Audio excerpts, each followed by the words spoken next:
And welcome back. Cody's Caravan and Wilton today. We're hanging out with Paul Fraunusich. You've been making saddles for 50 years now. 50 years. Yes, I have. So this is the same process that you use is what the old school. This is the way saddles have always been made, right? Yeah, that's right. But nowadays they do have commercial saddles and stuff. They come out, but they don't have that authenticity. They don't have that detail that They're made real quick.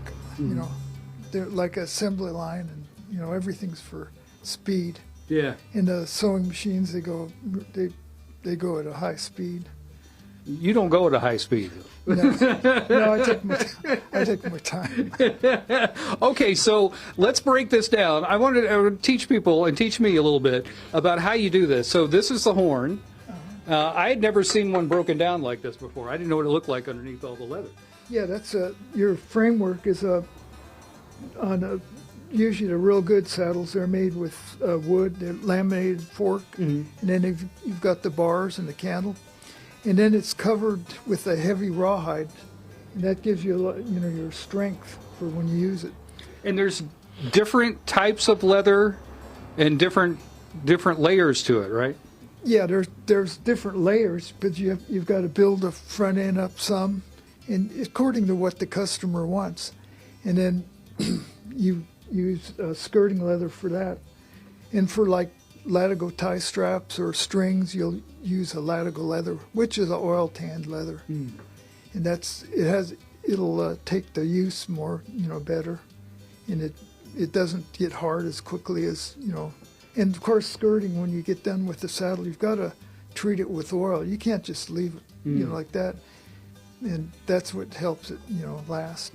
Yeah. And so this is some of the needlework and some of the press work that you're doing right here. Tell us a little about that. Yeah. This is made with one single tool here. You stamp one after another in a row, but the leather has to be the right wetness. You can't have it too dry or too wet. And when you stamp down, you want to see darkness. It's, dark. And just like here, you see how that's sort of dark? Yeah. That's because leather was at the right moisture content. Oh, man. And then, of course, here you have this one tool, and you go across one after another. Same with here. First of all, you put your border in.